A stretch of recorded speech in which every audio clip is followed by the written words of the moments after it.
Hey, everybody, thanks so much for joining us here on 9 News Plus on this Monday. I'm meteorologist Chris Bianchi. We're now joined by Bruno Rodriguez, a meteorologist with the National Weather Service office in Boulder. And Bruno joins us today to talk about the upcoming fire weather threat for tomorrow, for Tuesday, April the 5th, and Wednesday, April the 6th, and perhaps beyond. Bruno, thanks so much for taking the time to chat with us today about, obviously, something that's going to be perhaps pretty important here as we head over the next 48 to 72 hours. Yep, absolutely. Happy to be here. And like you said, we have a system moving through. It's going to move through the region tonight and into tomorrow. And even though that will bring a little bit of snow to the mountains, it's going to be a different story east of the mountains. Like you said, fire danger is going to be the main concern, along with wind speeds and the strength of those winds. We're going to see those winds really ramp up this evening and tonight in the foothills, and that threat transitioning over into the plains into tomorrow and really persisting through the week with dry conditions as well. So fire danger is definitely going to be a concern for several days. Well, I guess one of the takeaways here, and I know that the Weather Service specifically mentioned this in a tweet earlier on this morning, is the longevity of this. This is going to be not necessarily, I think when we think of a lot of fire danger days, it tends to be maybe one day thing. And this could be, again, you mentioned it, Tuesday, Wednesday, and perhaps beyond that. How unusual is that? How does that kind of play into some of the messaging around this fire threat this week? It's definitely something we're trying to hone in on. That makes it a little bit different to previous events that we've seen. Really what we're seeing is the jet stream, which is that kind of corridor of stronger winds aloft, is going to be fairly persistent and slow moving over Colorado. And that's going to keep those gusty winds going, especially out over the plains.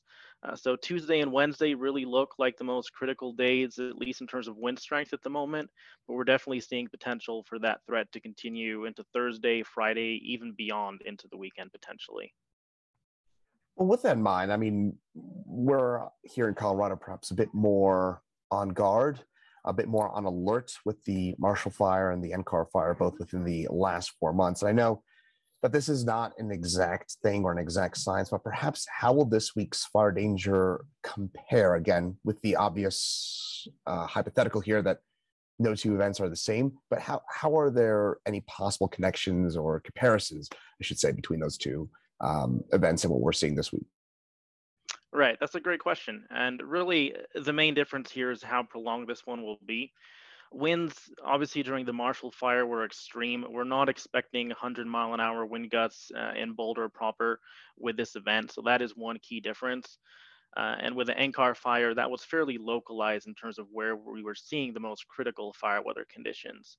Really, for this event this week, we're looking at widespread fire concerns across a majority of northeastern Colorado, from the lower foothills all the way into the eastern plains bordering Kansas and Nebraska.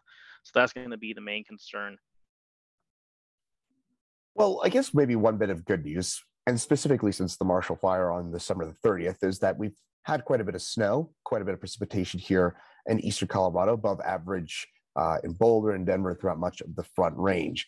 Now, how much has or has not all that recent snow and moisture helped in perhaps making fire weather conditions a bit better than they were back in late December?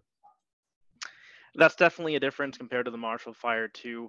Vegetation in late December was extremely susceptible to burning. We saw the driest second half of the year on record along the Front Range. So that was a critical factor in the Marshall Fire. We did have a really good start to the year precipitation wise, and that's even helped to lift a good portion of the Front Range out of drought status for the first time in a while.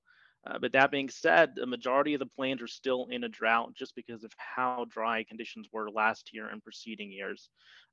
So we are seeing a little bit of green up out there in the grasses, especially closer to the foothills. But at this time, the green up isn't really sufficient to limit fire weather concerns. Well, hopefully in the next few weeks, we can get some of that and kind of get out of peak wind season. And again, hopefully, fingers crossed here that in the next few weeks that does improve. I guess maybe I should have started with this a little earlier in transparency, but what can people do now? We're saying that there's perhaps some very critical fire weather conditions over the next few days, but what can we do now to prepare for that? That's a great question. I would kind of divide that into two different sides. First, what you can do to prepare. Uh, Prepare your property, move flammable materials either indoors or away from your property. Check your gutters, make sure there isn't leaves, litter blocking the gutters that could help catch embers. And then the other side of it is preparing yourself for the case of a potential evacuation. And what I would really recommend folks to do and encourage everyone to do is go online and sign up for emergency alerts from your county. The Colorado Division of Homeland Security and Emergency Management has a great online resource on their webpage. That's dhsem.colorado.gov. If you go to their webpage, they have a list for every county and how you can sign up for those alerts. We also shared that on our social media earlier today at NWS Boulder. So that would be what I would really encourage folks to do ahead of this event.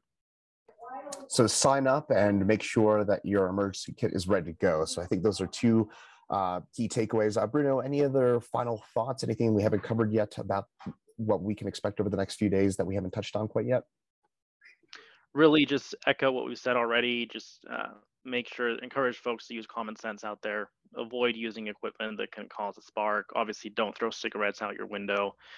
Just common sense things that can help really mitigate the chance of accidental ignitions.